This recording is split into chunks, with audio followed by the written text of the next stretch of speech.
and reactions.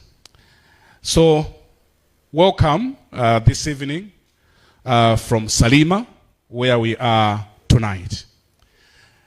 Ndimati tikulandireni kwina kulikonse kumene mukutionera madzulo ano, tili live pa Times Television, komanso pa Facebook, Times 360. Ndine Brian Banda kukulandirani madzulo ano ku zokambirana zofunika kwambiri za mainjinia. Mutu wathu madzulo ano tikutcha kuti resource mobilization and investments, strategies for achieving Malawi Vision 2063. Ndimanena kuti chaka ndi chaka ma engineers amakumana malo amodzi kuti akambirane, nthawi zina kumakhala masankho komanso kumakhala madansi. Sitivina madzulo ananga. Mawa kodi? So mawa kuli dance kuno ku Salima. So chifukwa chimenechi tikufuna tikulandireni ndi mtsutso ofunika kwambiri ma engineers amatichitira zinthu zazikulu mdziko muno, ndipo nkofunika kuti tizikambirana tidzimva kuti chimachitika ndi chani. So mkatikati mwa zokambirana zathu ina amene mukutionera kunja kwa Salima komanso ngakhale kunja kwa dziko lino, tikhala tikupatsani nambala imene mukhoza kutumiza ndemanga zanu komanso kufunsa mafunso. Munonso mu holo mene tili at some point titsekula kuti you can give us a comment or reaction. Now, to start tonight, I would like to introduce our great panel, Dr. Engineer Roke Kaunda, who is Operations Director for Dika Construction. Dr. Kaunda is a professional engineer with more than 20 years experience in the engineering management, design and construction industry. He is currently the Operations Director for Dika Construction, a local top engineering construction company in Malawi. He has held this position for the past 15 years, managing a large number of projects on the Malawian landscape, ranging from building, civil, and irrigation works. He has vast experience and skills in project management, strategy, development, and implementation, and construction management. Roke, as he is popularly known, holds a bachelor's degree in civil engineering from the Malawi University of Business and Applied Sciences, formerly called University of Malawi, the Polytechnic, an executive MBA from the Eastern and Southern Africa Management Institute, and a PhD from the University of Bolton, United Kingdom. I can go on and on and on. Ladies and gentlemen, let's put our hands together as we welcome engineer Dr. Roke Kaunda. For those of you who may not know you, just raise up your hand. Thank you. Also joining us on the panel tonight is Mr. Bernard Massey. Mr. Massey is General Manager for NBM Development Bank Limited.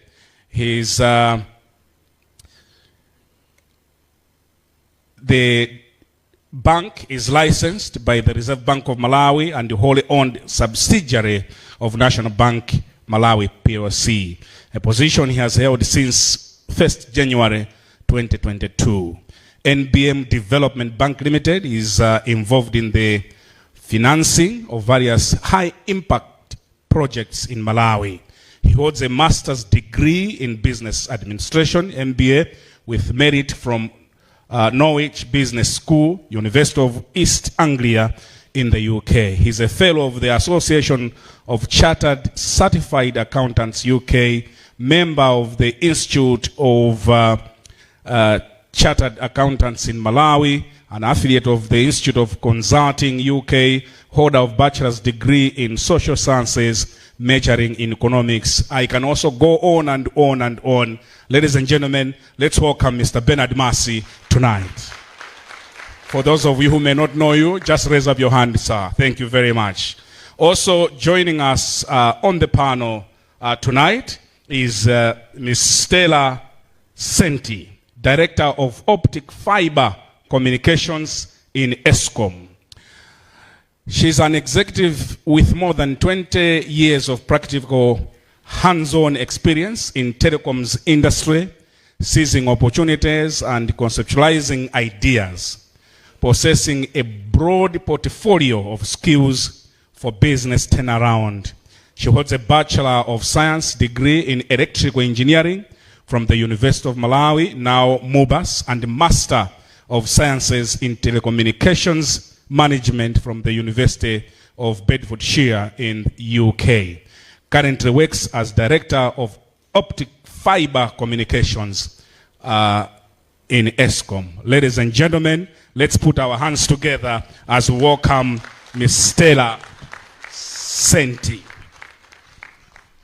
Also joining us tonight on the panel is Mrs. Tikala Grace Katewera. Tikala Grace Katewera is a seasoned professional, currently serving as the Director of Liquid Fuels and Gas at the Malawi Energy Regulatory Authority, MERA. She brings over 27 years of extensive experience in the liquid fuels industry, having held diverse leadership roles across engineering, operations, business development, and regulatory compliance. Holding a bachelor's degree in mechanical engineering from the Malawi University of Business and Applied Sciences, MUBAS, Tikala is also a qualified marketer through the Chartered Institute of Marketing, CIM, and she studied for her Master of Business Administration at the Eastern and Southern African Management Institute, ESAMI. Ladies and gentlemen, let's put our hands together as we welcome Mrs. Tikala Grace Katewera, Director of Liquid Fuels and Gas at Malawi Energy Regulatory Authority. We are meeting tonight to discuss a very important subject, resource mobilization and investments. We understand that the 2063 agenda has also put so much focus on this. But I want to start with you, Mr. Massey. What are the biggest financing gaps that Malawi is currently experiencing in as far as the engineering sector is concerned? Thank you very much, Brian. The biggest gaps in financing projects in Malawi, firstly, is the lack of patient capital. When I say patient capital, I mean loans at concessional rates, grants that can be provided by donors. If you see the cost of funding in Malawi is quite high. We're talking about interest rates of somewhere around 30%. So for a project to be viable and attract investment at those rates, it is very high and prohibitive. So that takes away the viability of that project. But when you have patient capital, so you have loans at concessional rates, you can find on the market loans at, say, 11% or 10%, compared to the market rates at 30%. That's quite a substantial difference. That can make actually a difference on the funding for that project. So that's what I'm saying, lack of patient capital. Secondly, you know, for major projects, they will have an import component. You have to import machinery. Deka Construction is here. He knows what I'm talking about. You have to import machinery for various projects. And then we have the usual song that we don't have the forex. So that also impacts the country in terms of embarking on projects that can actually sustain and, you know, create an impact on the economy. Thirdly, I will talk about our energy needs. For you to go into large-scale manufacturing, to set up a large-scale manufacturing facility, you would need the requisite energy to power that facility. And with our prohibitive energy levels, that is also a predicament. It's also a hindrance that can enable the country undertake large or high-impact projects in engineering. Thirdly, I'll talk about entrepreneurship. We need to have an entrepreneurial mind, and probably I want to challenge you, engineers, that if we all had that engineering spirit and we set up small, sizable manufacturing enterprises. As we are speaking now, ShopRite is about to exit, and that's an opportunity. So many things were being imported. We import toothpicks, we import cornflakes, and yet we have so much maize. We also import vegetables, but we have tomatoes that are rotting in Ncheu or Dedza. So if we as Malawians, have that entrepreneurial mind to produce whatever we can really make an impact, and also probably access that capital that is required to enhance this economy and make it a better place to live in. Let me stop it. Thank you. You mentioned two things there: energy, four things. Okay, four things, but I want to zero in on two: energy and forex. Dr. Kaunda, how are you managing on those two fronts? Thank you very much. I'll start on the forex. Yeah. How are we managing is assuming that we're managing. You're not managing. The truth is we can't cope, because forex is a big challenge. I think earlier in the day, the engineers were actually sharing to say that it took them months to get a payment of $5,000 to a consultant. $5,000.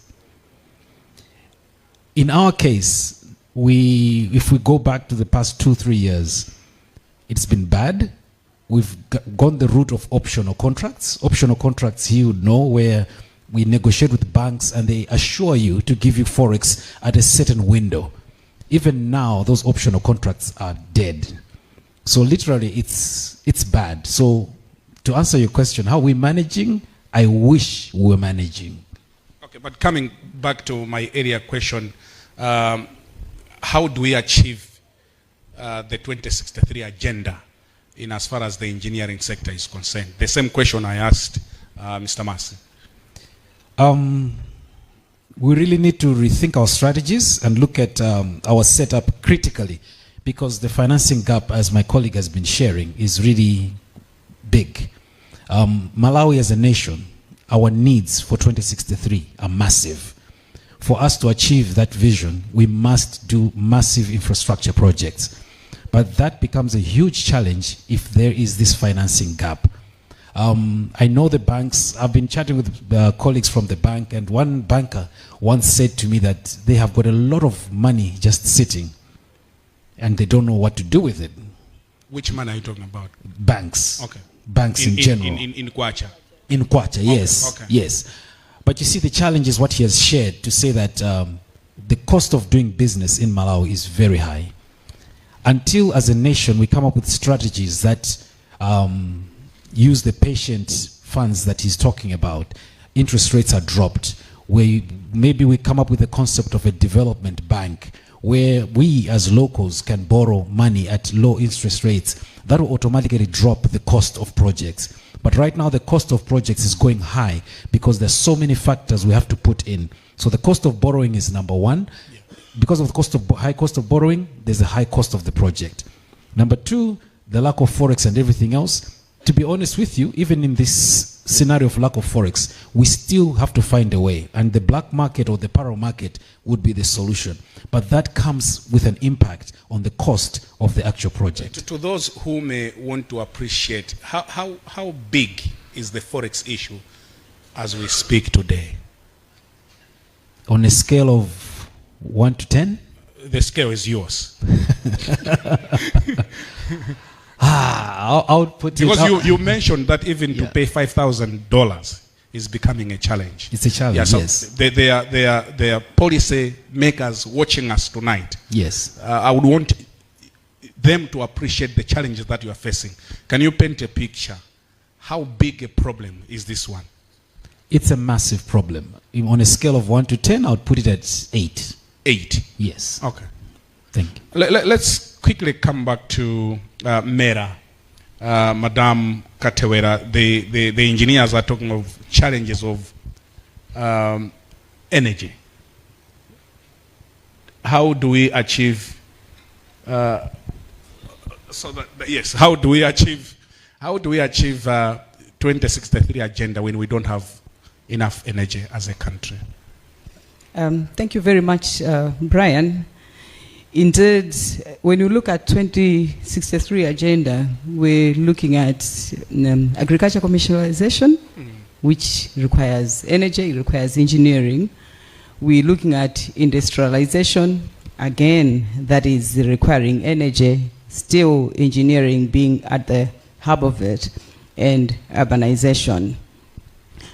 I believe that as a country or as a people, we need to make deliberate policies or actualize existing deliberate policies to make sure that energy is available. When we talk of energy, we're not just talking about fuel, but we're also talking about electricity. We are talking about, like gas. There are a lot of policies that have already been put in place, which I believe that if those policies are properly enhanced, as a people, we'll be able to progress. I will talk of the, like the national energy policy, which already supports diversification, in terms of sources of energy, like renewable energy. And it does recognize LPG, which is, the cooking gas, as an alternative, source of energy. And, the regional interconnections in terms of power, interconnections or power sharing with our neighbors. You've got the national transport, plan, which is in place, encouraging, operators to focus on improving, the transport sector. Talking about rail, even if you want to talk about bringing fuel into the country, rail is a cheaper mode of transport. Whatever kind of cargo that you want to move is a cheaper mode of transport that can help in terms of, actualizing the dream that's sitting in the national energy policy. And a lot of other policies that are in place, even zeroing into the Vision 2063 itself. Thank you. Thank you. I want to come to you, Madam Senti from ESCOM. How are you meeting the demands coming from the engineering sector? Thank you, Brian. My background is technology. So when people hear about ESCOM, they will think I'll be talking about electricity. I was actually thinking the same. Yeah. But I'll talk about technology. Yes. Yeah. As you might have already said, regarding the Agenda 2063 and, of course, the shortage of forex, the three pillars that make up the Agenda 2063, the urbanization, industrialization, agriculture, productivity, and commercializations, all these actually are enabled by technology. We are living in the fourth industrial revolution, where everybody else across the globe is actually flowing with it. For us in Malawi, although we have shortages of forex, but we need to think outside the box as engineers. We need to think how can we maneuver around the shortage of forex. We have got our universities, MUBAS, MAST, and all other private universities and public universities. We can deliberately actually tune our programs, so much so that some of the things that we import, we can start making them ourselves here. The Agenda 2063, as I said, one of the pillars is actually industrialization. That is a deliberate move for a robust manufacturing industry. Coming from a technology background, what I see there is actually an industry that will incorporate automation and all that. That means that instead of us really relying on the outside for maybe cars, I read an article some 2 months ago where a young boy, maybe about 19 years old, built a car in Zambia, in Zimbabwe rather, we can also do the same here. We have got brains in Malawi. We can maneuver around. And now coming back to where I'm coming from and how we are maneuvering around with the shortage of forex, it is actually the same issue. It is not leaving anybody behind. We are also struggling here and there, where most of the times we have to look at other ways of handling issues, sometimes deliberately putting in policies that might kind of a workaround of the shortage of forex. Sometimes if you wanted to buy a shirt from England, you can just go to Limbi and buy one. So those are the things that... Where in Limbi?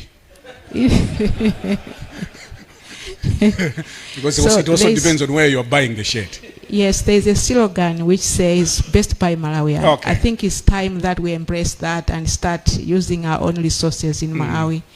And only import only those items or materials or resources that we cannot find them locally in Malawi. Thank you. I want to come back to you, Mr. Masi, because you are the money person on this panel. What policies could better be used in as far as domestic resources are concerned? We have pension funds, SACCOs, and development banks. And these are all into engineering-led projects like power plants, roads, and industrial parks. How best can we maneuver as a people? Thank you very much, Brian. I'll not dwell much on policies, but I'll try to be more pragmatic. Okay. And say, what should we do to mobilize resources for industrial production and to help uplift the economy? You may recall that some time back we had the Malawi Development Corporation, which is a development finance institution. I think most people are aware of commercial banks as providers of capital, but you have other financial institutions that are more suitable to provide that sort of patient capital that is needed for projects. So you have development banks. So in Malawi currently we have 4 development banks. We have MIKE, we have EDF, we have NIF. These are public DFIs. So we call them either development banks or development finance institutions. Okay. But they are the same institutions. Okay. And then we have one privately owned development bank, which is where I come from. NBM Development Bank, which is wholly owned by National Bank of Malawi. Okay. It's an SME development bank, so our focus is on SMEs, but we are privately owned, which makes us unique in this region. We are quite unique. We are the only one in Malawi and probably within the region. So these DFIs play a vital role in the industrialization. What specific SMEs are you referring to? Because there are a lot of people watching us tonight. They would want to call you tomorrow. Yeah, so we focus in several sectors. If you are operating in agribusiness, energy, health, education, manufacturing, mining, water and sanitation, we are financing SMEs within those spaces. Okay. Yeah. So let me continue. So yeah, these DFIs play a vital role in the industrialization of any economy. So I've talked about having 4, but what needs to be done is to increase their capacity, especially the public DFIs, is to increase that capacity for them to be able to access more capital and carry out major projects within the country. Because of the long-term nature of these projects, commercial banks are not suited to carry out these projects because commercial banks, their source of funding is very short-term. They use short-term deposits. Okay. But what we need is long-term capital that is affordable. And this capital is housed within these development banks. So what needs to be done, as I said, is to ensure that these DFIs, these public DFIs, are properly capacitated to carry out the national interest. If you look at Botswana, Botswana was mostly built by development banks. They played a major role there. And what other countries have done is to establish sector-specific DFIs. So you have countries like Namibia that have agriculture banks. So their focus is just to finance agriculture projects. And then you also have other DFIs that are called industrial banks, industrial development finance institutions, that focus on manufacturing, on local manufacturing, enhancing capacity of local manufacturers. That's the direction that we need to take if we are actually to ensure that we don't import everything. We need to spur our own local production. And one way is to establish an industrial bank to make sure that manufacturers are well funded. But it needs capital sourcing, because capital is the major issue. We may have the capital locally, which is in Kwacha, but as I said, we need to import machinery and what have you for these projects. And it comes back to the issue of Forex. So if we don't actually resolve this Forex issue, it will be difficult for us to get out of, it will be difficult for the country to move forward in terms of industrialization or agricultural commercialization. When you talk of mega farms have got, you need machinery to carry out, the primary production. You need machinery to do the value addition. Yeah. How are you going to acquire machinery for production or machinery for value addition if you don't have any Forex?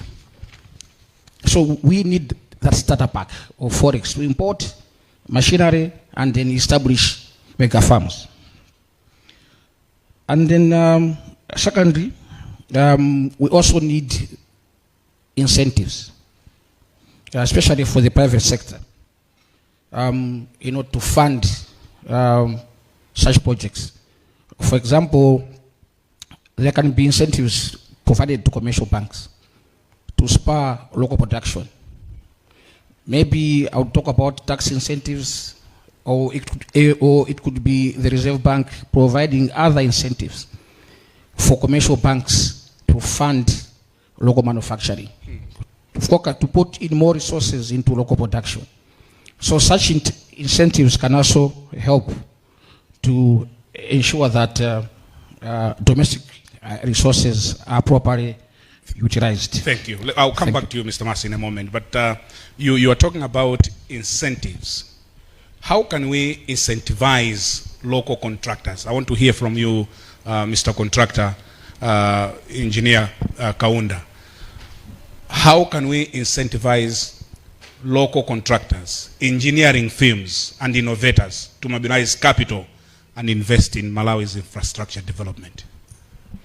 Thank you, Brian. I was listening with great interest when my fellow money person, the banker, yes, about the development banks and all that. I believe we'll get back to that. But coming to your question, we need a deliberate approach to create an environment that allows the local contractors, engineering firms, innovators to mobilize capital. Like he's saying, I think the environment in which we're operating in is quite restrictive. And I'm pleased to hear that there are these opportunities from development banks. You need to expound more on that. But what we are exposed to right now in terms of financing is the commercial banks. And the commercial banks, it's very restrictive. But what incentives can we provide as a nation? I think, number one, we have to have deliberate packages. We have to have packages that align to the local contractors, that align to the local engineering firms. Packages that allow them to borrow at better rates on the market. I always give this example to say, like, for example, us in the construction industry, when we're doing a project, there is always some money that is retained by the client, which we call retention. Okay. This money is designed that in the event that there is some challenges along the way, or there might be something to be fixed down the line, that money is held to make sure that those things are covered. But in the event that there is nothing of that sort, that money is given back to us. And chances are most times it is after a year or 2 years. It depends on the conditions of contract. But now in that type of scenario, this is what happens. I have a contract with her, and as she's paying me my invoices, she's retaining that money for that safety. But that money, I'll only access it after a year. But keep in mind, I will have a contract with her, I'll have a contract with another person, then another person. Suppose I have a contract with 10 people. It means all these 10 people are holding money that I could have been using. If we had a setup or a scenario where all this money for all the contractors, all this is being pulled into one avenue, one place, we have generated capital in principle. And then us as contractors, we go and borrow against that very same pool of money that is going to be mine after 1 year, 2 years. That can be negotiated to be an incentive to a local contractor or a local engineering firm to borrow at a marginal rate, because it's my money. It is still going to come back to me after a year. But it allows me to do a lot more before I get that money back. So I believe we need to create these setups that allow the local companies to have platforms where they can maneuver outside the commercial landscape that we have. The commercial landscape that we have is very restrictive. Okay. Do you want to react to that? Because it's pertaining banks. Or we can move on. Okay. Okay. Let's talk about public-private partnerships, PPPs, in the engineering sector. How can we, as a country, strengthen PPP framework to attract investments in large-scale engineering projects? What comes to my mind is energy, water, and transport. I want to take this question to Mera, where Mrs. Tikala Grace Katewera, you are the right person to comment on that tonight. Thank you very much, Brian. I believe yes, and I can comment on this in terms of encouraging public-private partnerships. These indeed need to be enhanced with frameworks that de-risk this kind of partnerships. There are a lot of risks because of the kind of environment that we're operating in, like discussed already, be it financing issues, forex and stuff. But at the same time, when we look at this, we also want to encourage private players to participate more, to invest more. It goes back to the issue of, financing again, because that's the biggest elephant in the room.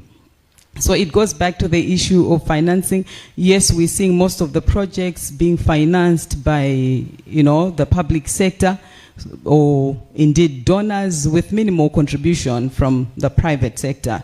So we need policies and frameworks in place that will encourage the private sector to invest. Then we go back to the issue of incentivizing the private sector to participate, safeguarding their investment, putting policies in place that will protect their investments, putting policies in place that can even protect from, political, whatever, issues that come with political violence and stuff that are not yet covered at the moment, that needs to be looked at, because to some extent it does hold back, private investors. And again, I'm looking at empowering the private sector to participate in the PPP, for them to have, reasonable contributions, reasonable take home, revenue for them. So you're talking of a fair platform where they can play, but it's all about policies that will support the private sector. I'm focusing a lot on the private sector, Brian, in terms of PPP, because in most cases you see that the private partners are a little disadvantaged because the private sector will be the bigger entity in such arrangements. Thank you. Nkuteka kuti mwango tipeza kumene we are focusing our conversation madzulo ano. We are speaking to you from Salima, where the 2025 engineering conference is taking place. and we are having a very good conversation, mobilization and investments, strategies for achieving Malawi Vision 2063. It's not just our conversation. We want to come back to our audience and take some questions. But before we do that, Madam Senti from ESCOM, what lessons can we learn from regional examples where engineering institutions helped structure technically sound, investor-friendly projects? After that question, we'll take comments and reactions from our engineers tonight. Madam Senti. Thank you, Brian. Indeed, there are lessons that we can learn from engineering bodies, this part of Africa. Engineering bodies have a lot of work to do in the construction industry, in all other projects that might happen. They can act as an independent technical experts for big projects. They can advise to, they can actually offer to do feasibility studies for big projects. Normally people from the banks, they would want to see a feasibility study report that has been developed by experts in the field. So if engineering bodies in engineering body in Malawi, the MEI, can also take that responsibility to do feasibility study for big projects, that can also be a bonus on the projects. And again, monitoring of the whole project, and of course the operation of the project as well, to make sure that the standards have been observed throughout the project period. It is also my thinking that engineering body in Malawi, the MEI, together with the government and other regulatory bodies, can come up with standard bidding documents that can cover all areas of the project from start to finish. And again, on the same note, projects are not about engineers only. It's about financing, it's about legal, and of course engineering. Sometimes it is better to have a team of all professionals, especially for big projects. And again, coming back to Mr. Mas here, the banks, most of the times, they would want to see a project that is backed up by professionals. And again, normally with big projects, it is good to come up with a risk register, spelling out what risk is there, those that can be foreseen, and of course the mitigation, what can be done to mitigate those risks. It is actually good to do so for big projects. Coming back to the Forex issue, yeah, I would rather also comment on the use of local content. Instead of hiring a consultant from RSA, why not hire them from Malawi? Instead of hiring a consultant from UK, why not hire them from Malawi? So I think even in larger projects, the engineering body in Malawi can actually have a pool or register of consultants that can be hired for different projects. Thank you. Thank you.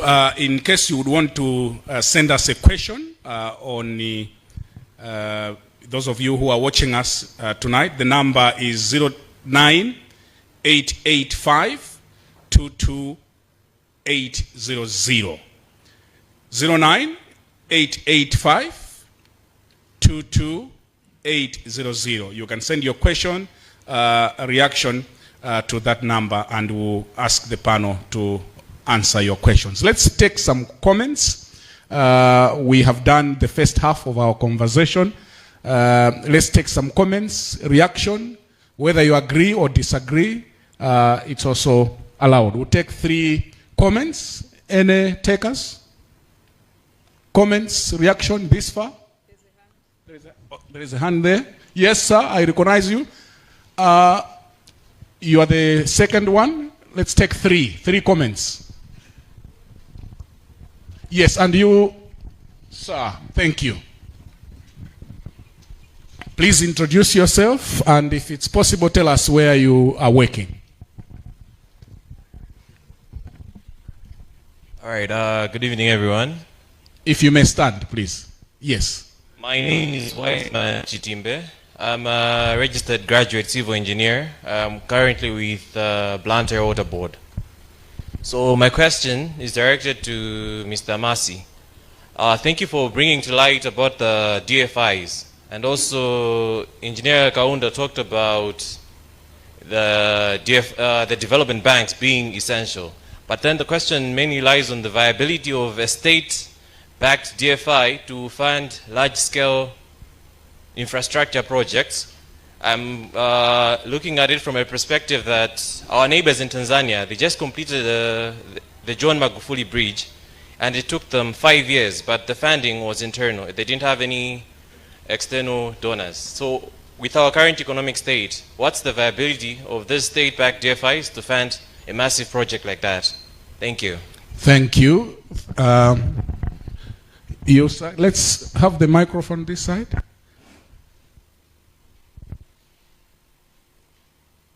The gentleman in checked shirt.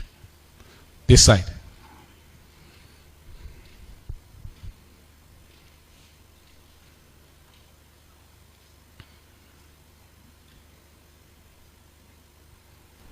My name is Dave Musawa Simon. Mine is just a comment. I hope the policymakers are watching. And my comment is, we can have hundreds of these kinds of meetings and talking about and discussing, but if there are no deliberate policies to be put in place so that we can start moving forward, we can yield nothing, even if we reach 2063. What I'm thinking now is, let's have policies that will help us to have infrastructures that may end up into production, so that this issue of forex, it may end. Otherwise, we can have these meetings, but we'll get nothing. Thank you. Thank you. And the last one for this hour, the gentleman in black. Yes, thank you very much. I am Sanmek Salima from ESCOM Transmission. Mine is just a comment. You have talked about engineers lacking entrepreneurial skills. I want to comment on that. Indeed, we lack entrepreneurial skills because at college, they emphasize on technical skills, unlike the entrepreneurial skill. So because we also get used to to solving maths, solving equations, so we view entrepreneurs as something for business people, while we ourselves, we just need to work for them. So this one is also killing the heart of entrepreneurial skill in engineering. Again, on the same, I also have another school of thought, because you can see, for you to start an entrepreneurial investment, it is very capital intensive. For example, for you to become a civil engineer, you need very expensive machinery, which you can't graduate from college and straight away buy such a machinery. You still need to have money. So you can say the problem is a twofold issue. Thank you very much. Thank you. There are so many questions that are coming through. Tiffany, kuchokera ku Malingunde. Pali zitukuko zambiri zimene zinayambika sizikutha. Kodi anthu ake ndi amene asonkhana kumeneko wakuchedwetsa.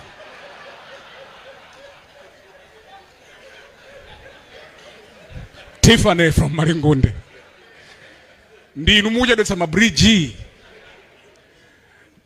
Dr. Kaunda.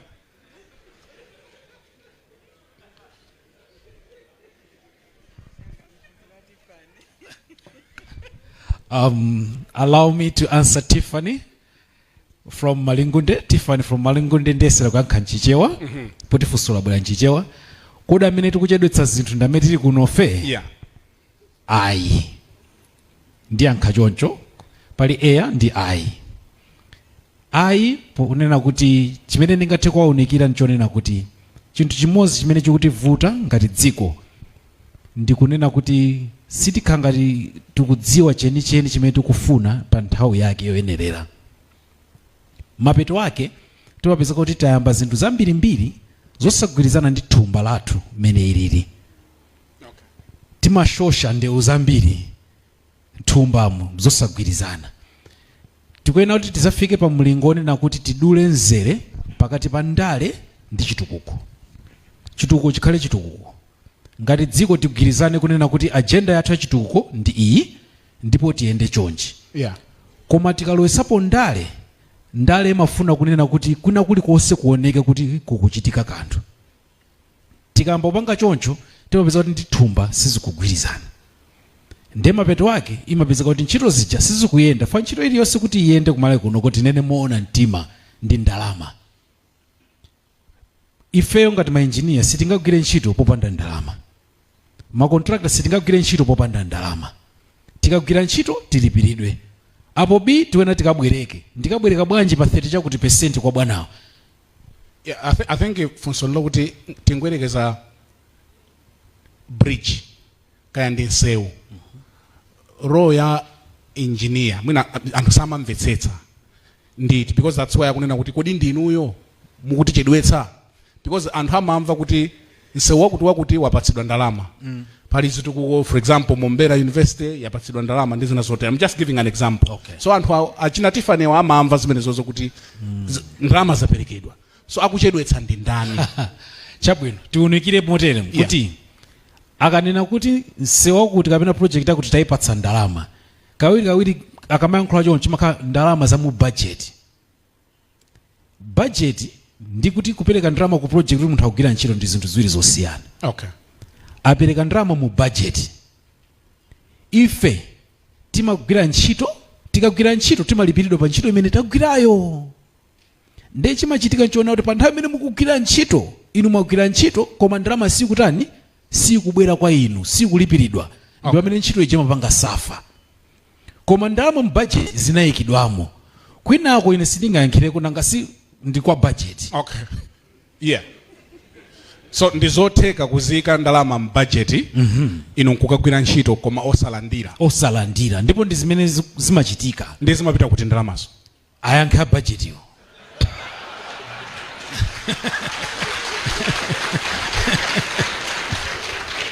Okay. Mwamaliza? Ife tingoyankha zimene zimabwera kwa ife. Okay. Inu mmagwira bwino ntchito. Ife timagwira. Ndipo ine ndima challenge kunena kuti maengineer ndipo tiyankhula maengineer anzanga wonse ma contractor. Yeah. Pali ndalama palibe chimene chingati lake. Koma sawa kuti mmanyanyala mmachotsa zinthu kupita nazo kuti timanyanyala nkuchotsa zinthu pamene sisi kulipiridwa. Okay. Chifukwa pa nthawi imene ya Brian ine ndili pa project yanu. Yeah. Ndayika mashini anga pene pacha ndagwira ntchito inu simukundilipira. Mmene ndikutero amasa kundimbira phone kuti komatu kuno ilikonso ina yoti udakagwira. Koma ndikukanika kugwira kuja chifukwa mashini anga ali kwa inu kumene inu simukundilipira simundipatsa ndalama. Nditani kodi? Ndinyamuka kwanuko ndipita kagwira kumene ndikuzoti akandilipira. Okay. Chifukwa ineyo ndi ana ndili banja kunyumba kuti ndidyetse. Okay. Acha bwino.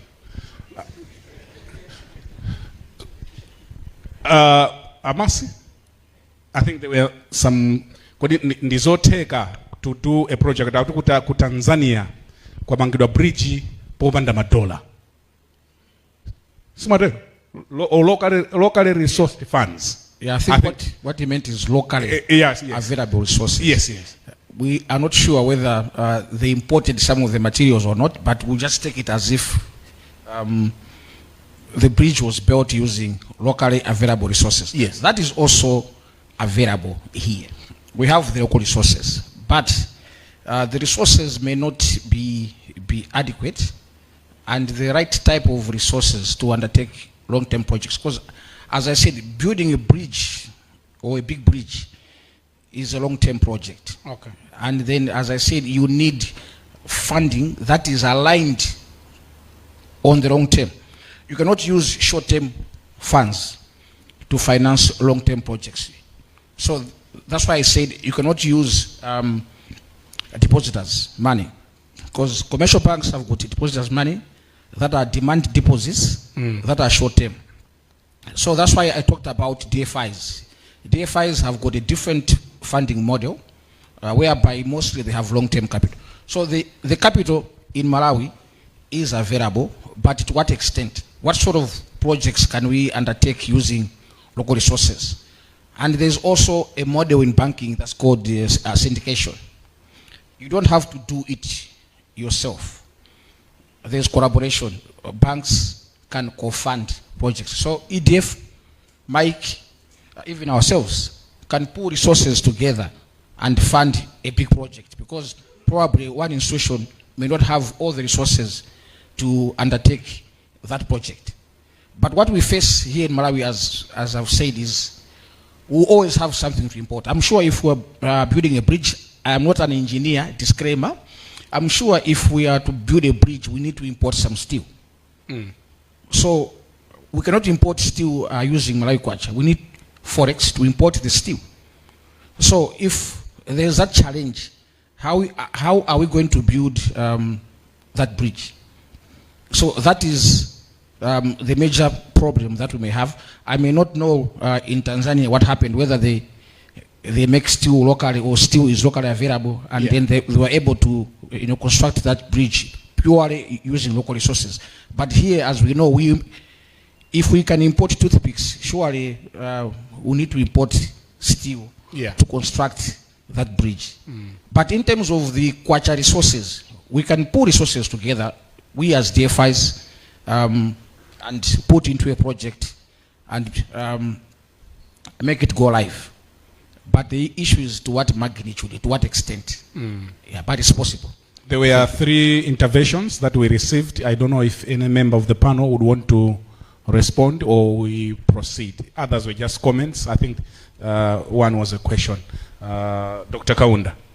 I think there was one comment that came from my brother somewhere there on policies. I really want to say that in as far as policies are concerned, Malawi as a nation, we have got a lot of policies and great documents. But I think what's lacking for us as a nation is the implementation, bringing things to life. Policies are there. I think he was stressing on we need to have policies after what we have discussed. To be honest with you, the policies are there. If we talk about local funding, funding of projects for different type of projects, you look at the PPP Act, it clearly specifies the avenues that can be used to fund projects. But the question should be, why are we not funding them? A good example is the Salima Waterway project, which we have. This project was awarded in 2016, but only started implementation in 2022, 2023. We lost 7 years in just dilly-dallying. That's our biggest problem. Until we move from looking at the black and white in the paper to actual implementation, then Malawi will start making strides. How can engineers ensure that projects are bankable and align with investor requirements while remaining technically sound and sustainable? Who want to take that question? Okay, you start.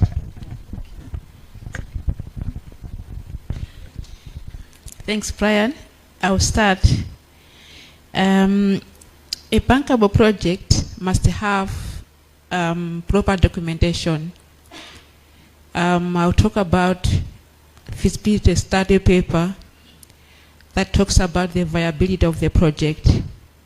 On the other hand, you also have to look at what the investor is looking for and make sure that you tick all those boxes.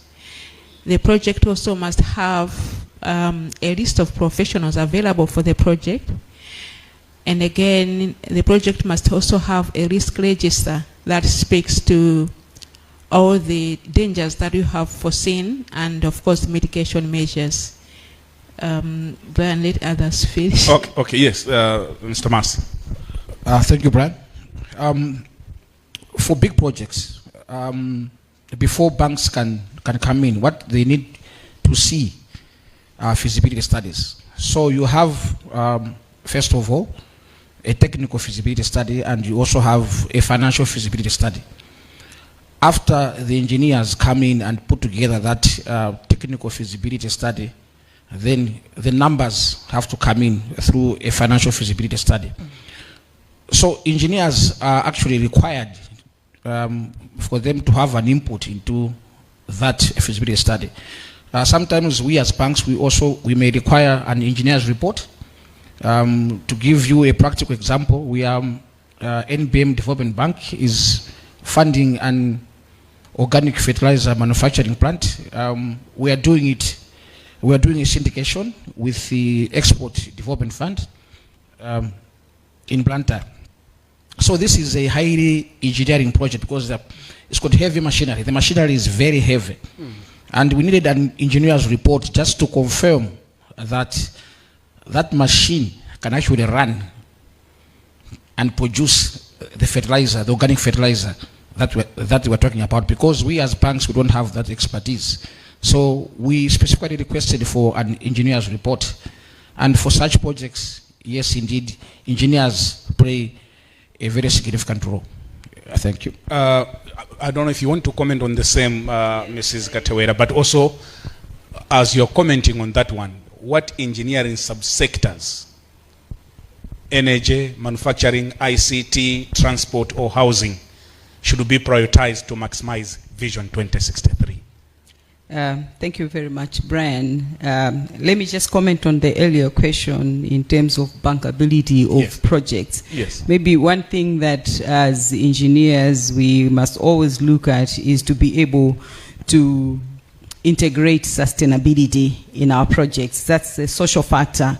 You know, the environmental issues, our projects must be climate resilient. I mean, look at Malawi. We are susceptible to a lot of environmental issues, climate change factors. So our projects, they must be, climate resilient. Ms. Senti spoke about risk register. I just want to comment that beyond the risk register, then we should be able to do a risk analysis and mitigation measures in place to give confidence to, be it the bank or if there's a donor, to say, okay, there are these risks, this is insurance in place, and these are the mitigations that were in place. You have asked about what was that again? The question is which engineering subsectors should be prioritized? I take it that we should start with energy. Okay. Whatever you want to think of in terms of engineering, there's nothing that you'll be able to do without energy.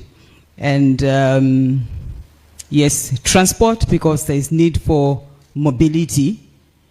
If you want to think of industrialization, you want to think of urbanization, building houses and, infrastructure, you also need to have strong base in terms of ICT. So when you talk energy, it means you've got electricity, you've got fuel and what have you in as far as energy is concerned. And then you've got transport. You've got the technology that's helping you in terms of designing and whatever, that's where the ICT comes. And then you can begin to talk of industrialization. You have a plant, you have manufacturing, institutions and stuff, and then you begin to think of building. So I would prioritize energy, and then there was a talk of special allocations to the construction, engineering industry, in as far as fuel is concerned. Do you want to comment on that? Are you supporting them as they wanted? Because there are some times that we run out of fuel and projects do store, and they have asked for special consideration. Are you comfortable to comment on that? Brian. Okay, thank you very much. I respect your position. Thank you. Dr. Kaunda, you would want to comment on the same, or we move on? But the question is, which engineering subsectors should we prioritize? I would agree with her to say that energy would be the priority. After energy, you can now start looking at the other subsectors like transportation, because you need connectivity for all these things to happen. Then Yeah. you've got the ICTs and all that. So I believe I'm aligned to her line of thinking. Okay. Thank you. We'll take 2 more comments. We have 10 minutes to wind up. We'll take 2 more comments and the reaction, and thereafter we'll have the closing remarks. I recognize you, sir, and you, sir. We can take 1 more, so we'll take 3. And you, sir. So let's start with this gentleman here.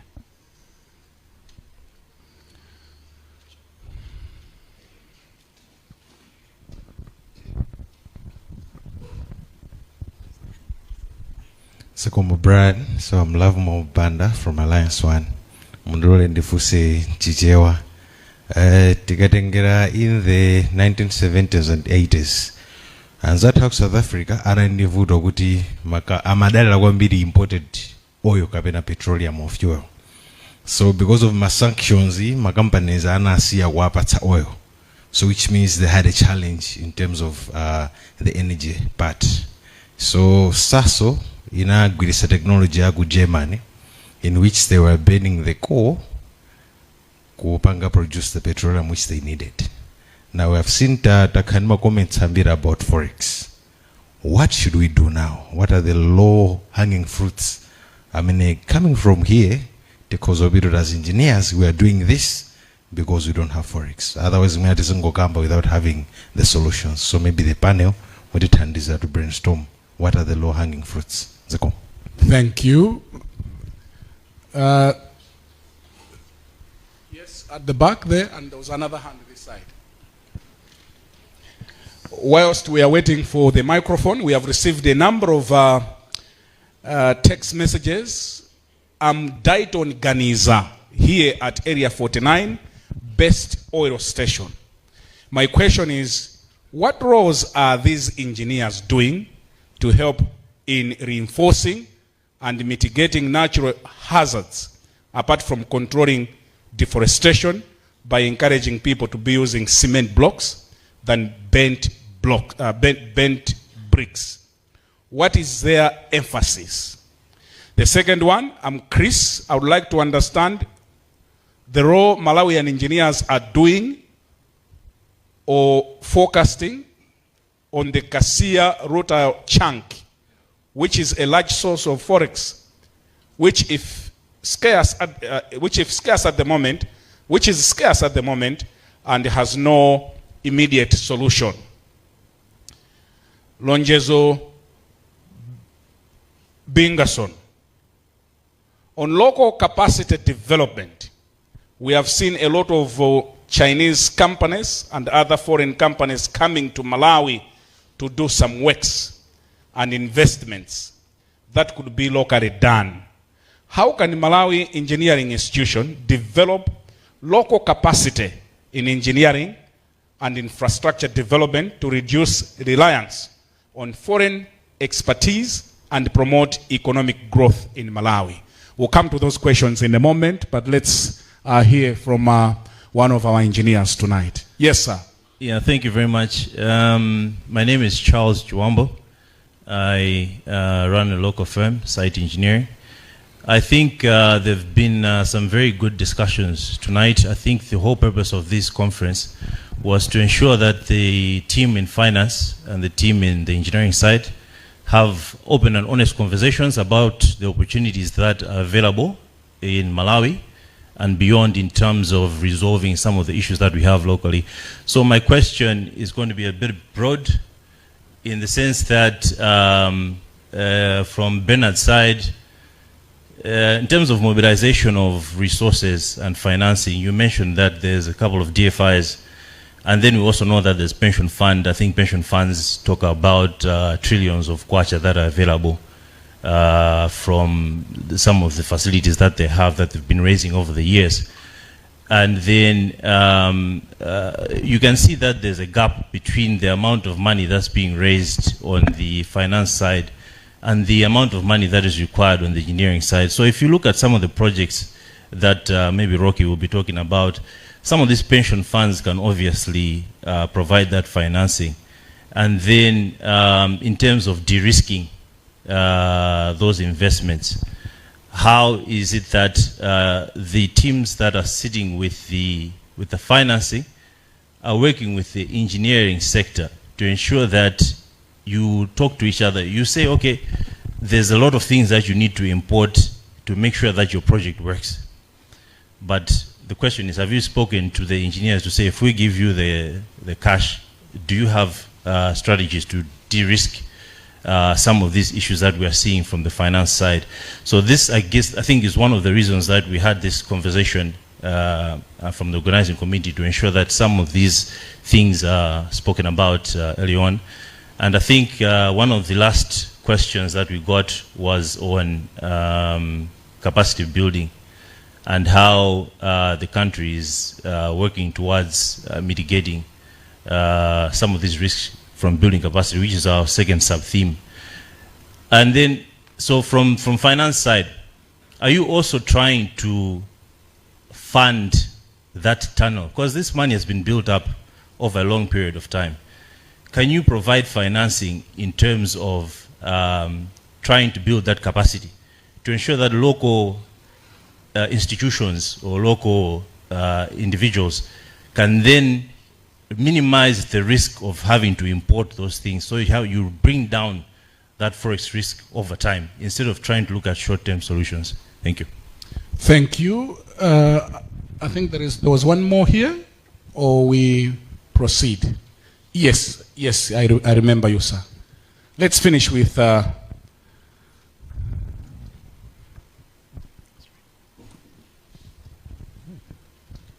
you, sir. Yes, Wyson Msachi from Katabe. I'm working like an engineer at ESCO. I think my incentive will go to Mr. the engineer Kaunda. He added a certain point of which I want just to elaborate a little bit. One of the things that make Malawi to be where we are now, and we are seeing darkness all over.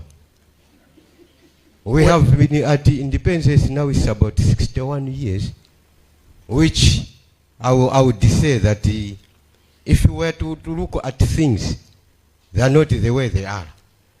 I'll concur with Engineer Kaunda. He has said, when you are doing things, we don't collaborate to each other to say, Mr. Brian is good at talking. I need to collaborate with Brian so that whenever I need somebody to talk, it means Mr. Brian will talk much more for me because I'm not good at talking. Now we have the engineer Kaunda. He is good at bringing in like things like equipment in terms of caterpillars and the like. I don't have those things. Why should I not collaborate with him, the engineer Kaunda, so that my job or so that my contract should go well?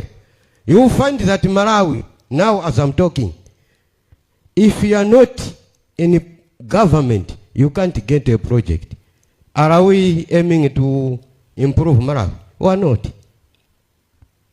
I am not related to somebody else who has an upper hand somewhere. We may have all of the incentives or whatever is there. But if we don't love, what I should say is, if we can all love Malawi, Malawi is our own country. Malawi is where we are born in. But we Malawians, we don't love our country. That's why things are the way they are. Thank you. Thank you. Thank you very much, sir. Thank you very much. We don't have much time. What we are going to do is I'll give you some 2 minutes, and in concluding, you can remember any of the comments that have come through. There is an issue of hiring expatriates. There is an issue of rutile, and there is an issue from Kadabe on incentives and collaboration. I'll start with you, Madam, who will go this way. Your concluding remarks and 60 seconds. Thank you, Brian. Thanks for the 60 seconds as well. My number one comment is about policy alignment. Actually, Engineer Kaunda said it, that we already have policies in place in Malawi, but the challenge is the implementation, which is true. So if we have policies, it is actually our mandate as engineers to make sure that we enforce it together with the government, so that at least policies are aligned with the implementation. I will also emphasize on my point, use of local content. That one, I will not drop it. I also comment about it that we have to embrace it. We should be using local content, our own people, our own resources. We've got lots of raw materials. And I think Agenda 2063 is all about converting raw materials into adding skills to the raw materials that can be useful to further our lives and our nation, Malawi. So let's use our local content in Malawi, use our people, use our resources, use our raw materials. The third one is about reforms. Mr. Banker here talked about a very good point, development banks, investment banks. I think it is all about reforms. So maybe if we can also emphasize that reforms are necessary, and if they can be put into use, that will be a better step towards development. Thank you. Thank you. Yeah, thank you very much, Brian. I will not respond to Charles because I already have 60 seconds. But I think I want to talk about the Kasia root tile. From the question that came, that we have that root tile in the ground, why are we poor? So sometimes you get these thoughts, whether it's feasible or not, but you say, but is it not possible, to ask a mining company out there to do that investment now and give us in advance, for example, $5 billion in advance against the future cash flows from that project, and then say, okay, you can mine the root tile up to a value of 10 billion. Then you have recovered the 5 billion that the country received. Would that be something that is feasible? Anyway, food for thought. Because we cannot be poor when we have $1 trillion in the ground and then we are lacking 5,000 for him to pay a consultant. It may be something to look at for the powers that be. Thank you. Yes, Madam Katawera. Thank you very much, Brian. I believe there are two things I want to comment on. I want to comment on the issue of policy and the issue of energy that does not require forex. I think there was a gentleman who spoke about coal and other sources of energy. In terms of policies, I want to agree with Engineer Dr. Rocky and everybody that said we have very good policies, but as Malawi Engineering Institution, I believe that we need to take a position where we are into capacity building for policymakers. They need to understand, they need to be trained, be it regulators in the engineering sector.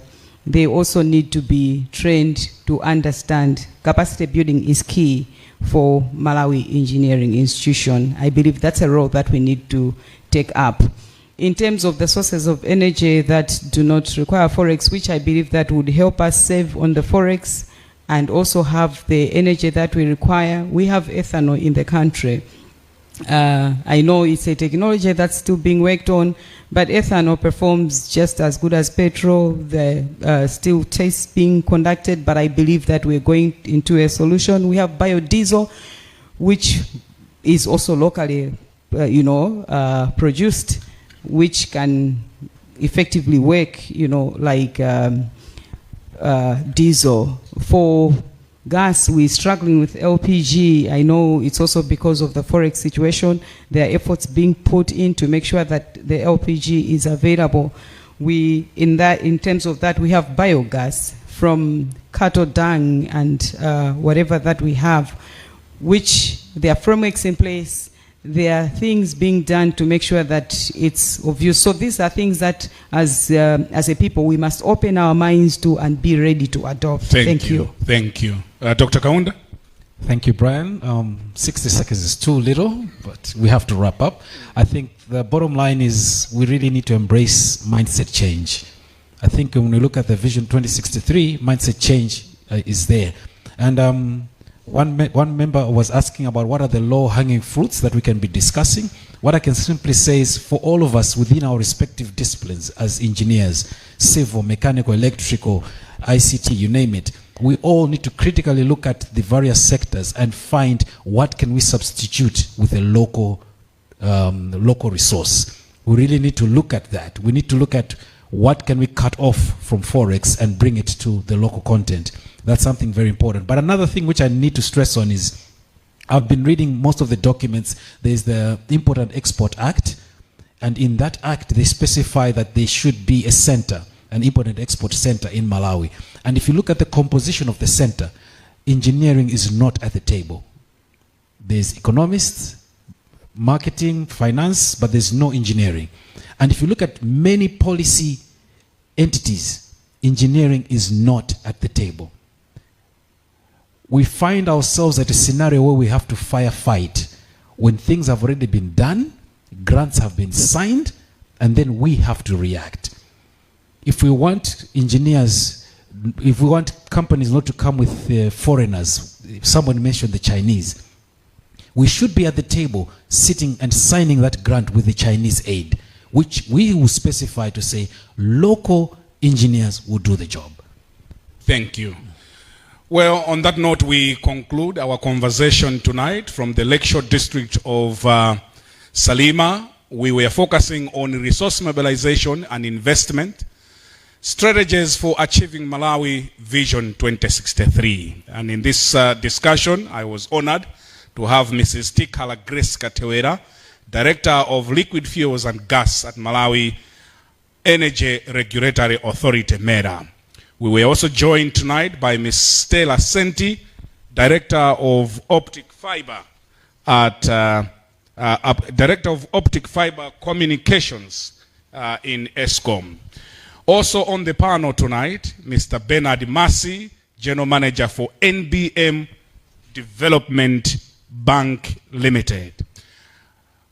Lastly, but not least, we were joined by Engineer Dr. Roque Kaunda, Operations Director for Dika Construction. My name is Brian Banda. From all of us here in Salima, we want to thank you, our engineers. You have been a very wonderful audience, and we would like also to thank all of you who were watching our conversation tonight. Thank you for your inputs, questions, and reactions.